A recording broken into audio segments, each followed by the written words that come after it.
bir vesileyle anlatmıştık burada. Hiç şüphesiz ki olmayan kardeşlerimiz var. Namaza, ibadete düşkün insanlar bir araya gelip ara sıra beraber iftar edirlər, bəzən söhbət edirlər, filan edirlər. Bir keresinde oturuşmuş insanlar. Söhbət esnasında birisi deyir ki, kardeş, ben iş yerinde dəstəmaz alıram, huzurlu namaz kılıram. Ama eve gidirəm, evde namaz kılıb, dəstəmaz alıram, namazdan lezzet ala bilmirəm, huzur tapa bilmirəm, xuşunu yaxalaya bilmirəm. Bir müddət keçəndən sonra tekrar bir araya geldiler. Yine oturmuşlar, söhbət edirlər, yemək yiyirlər, filan edirlər. O namazdan huzur tapa bilmirəm, evde huzur tapa bilmirəm namazdan, iş yerinde huzur namaz kılıram diyen kardeşi deyir ki, söz esnasında bu kaçak işıq, kaçak elektrik veya da levi sözü başa düşülür cəmiyyətdə. Yani oğurluq. Ten deyildilər də, o kalonkanın teninə. Oğurluq işıq çektiğini söylüyor.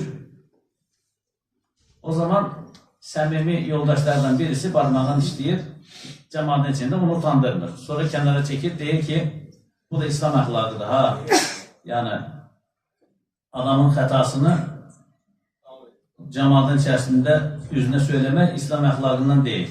Şöyle ikilikdə çekersen yanına deyir ki, mən sənin evdə dəstəmaz alıb, namazdan huzur tapa bilməyi, xuşunu əldə edə bilməyi tapmışam səbəbini. Adam da ibadətinə düşkün. Nədir səbəbi, nə olar dinən? Deyir, evə, kalonkaya isti su əldə etmək üçün levi işıq çəkmişsən. Oğurluq işıqla, oğurluq odun, oğurluq elektrikdən, isinən sudan, yəni sən nə huzur tapassan ki? Köhnə dərvişlər, keçmişdə olan Allah dostları, dəstəmaz suyunu qızdırılan odunun bir dənəsi özlərinə aid olmadığı üçün yola düşmüş başqasının odunu alıb gətirib qızdırıqlar üçün o namazdan huzur tapmadıqlarını kəşf eləmişlər o şeydən. Bugün də oradan elektrik gəlir, haqqından keçirdiğin başqa bir de levi, yani pul vermədən elədiyin o zaman nəticə də elə olur da. Adam deyir, Allah səndən razı olsun. Hiç aklıma gelmemişti. Gelir, işığı ayırır, pravaya calayır, yani düz oğurluğa yok. Sayğaçdan keçip gələnə calayır. Ondan sonra deyir, Allah səhvşi, daha evde de huzur tapıram namazdan. Yani bize biraz şey kim gelir ama elə değil. Yani. Bu həqiqətən belədir.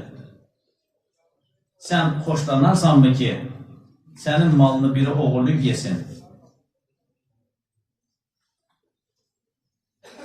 Dövlət bizimdir daha. Bizim çiğimizdə dövlət nəticə etibarilə. Haqsız qazanc harda olur olsun haramdır. Kimdən əldə edilir, yəni haramdır.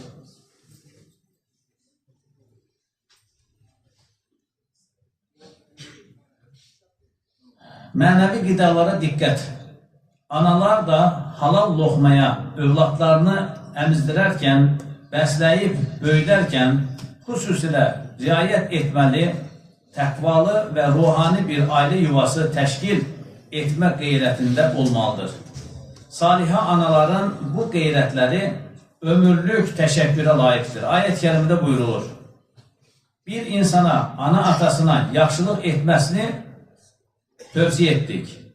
Biz insana, ana atasına yaxşılıq etməsini tövsiyə etdik. Anası onu zəhmətlə daşıdı və zəhmətlə dünyaya gətirdi, doğulur. Daşınması ilə süddən kəsilməsi 30 ay sürər. Yəni, ananın üzərində olan evladın haqlarından birisi də ona ana südü verməsidir. Bu, Allahın təyinlədiyi haqdır. Hamiləliklə süd əmərlik 30 ay çəkəcək. 30 ay. Yəni, uşaq dünyaya gələndən təxminən 2 il müddətində ana südü yeməsi lazım. Alimler araştırmışlar, ana sütü yiyen evlatla, bebeyle, uşakla, ana sütü yemeyen, kaşeyle, maşeyle veyahut da diğer nanla, manla büyüyen uşaklar sağlamlık bakımından çok fərqlənir. Çox fərqlənir. Ona görə aman ha aman analarımızı incitməyək, ana südünü verə bilsinlər evlatlarına. Ana südü doğumdan sonraki ilk 6 ay içində uşağın bütün ehtiyaçlarını qarşılayacaq bir mühtəvadadır. Allah da onu o şəkildə xəlq eləmiş. Uşaq başqa heç bir əlavə qidaya ehtiyac duymaz.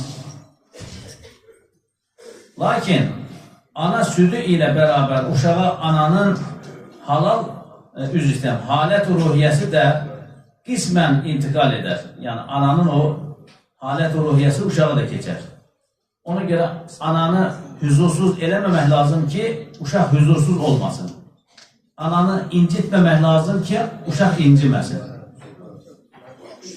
Yəni bir ananın tiryaki və ya müzisyen olması övladına təsir edər. Bu səbəblə də bir ananın könül aləmini bir iman bağçası halında təzyin etməsi, bəzəməsi lazımdır, şərtdir.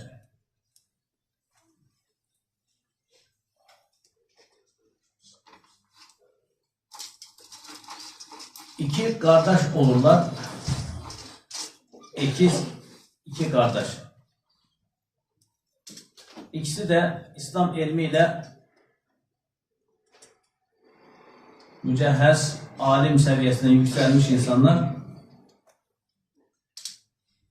Bir gün qardaşın birisi cümə vəzi verərkən o birisi qardaş gəlir.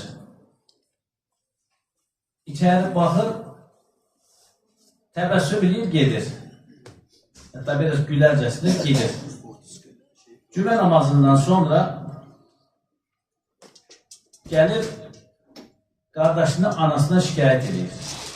Deyir ki, ana, bir gün qardaşım gəldi, mən cümə vəzi verirdim. Qardaşım içəri girdi, hamı cümə vəzini qulaq asırdı, o güldü, çıxdı çölə. Səbəbi nədir bilmirəm, mənim də xətrimə dəyib. Anası deyir ki, qaqan elə şey eləməz, soruşaq səbəbini, qardaşını elə şey eləməz.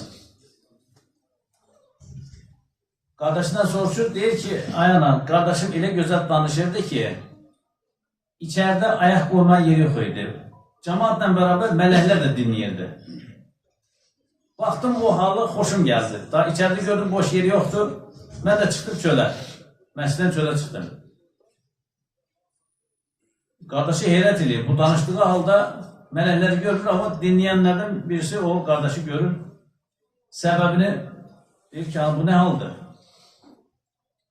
Sən də məni böyütmüşsən, qardaşını da sən böyütmüşsən. Bu səbəb bir bala, taxsı səndə deyil. Mən bir dəfə əlim bəhdə idi, təndir çörək yapırdım, sən də ağlayırdın, bəlkə ağlayırdın.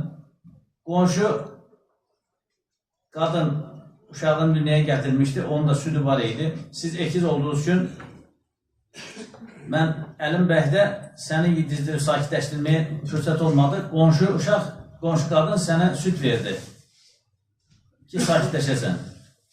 Gəlib soruşdan dedi ki, dəstəmazım yox idi. Soruşdum, dəstəmazlı mıydın? Dedi ki, dəstəmazım yox idi. O taxtır sənin deyil. O sənə takviyə süd verən o ananın dəstəmazının olmaması. Yəni, nə qədər incəliklər var. Nə qədər incəliklər var. Ona görə indiki gəncliyi bəzən qınayırıq ki, bu gənc, bu evlad niyə belə filan oldu, feşmekan oldu? Bizim məhsulumuzdur yəni. Biz ona tıyıb, yəni təmiz şeylər yedizdirəriksə, təmiz anadan təmiz süd əmərsə, o zaman nə olur? Evlad gözü olur. Allah qorusun, biraz şübhəli şeylər, haram şeylər yedi mi, o zaman asi olur. Uşaq yoldan çıxır.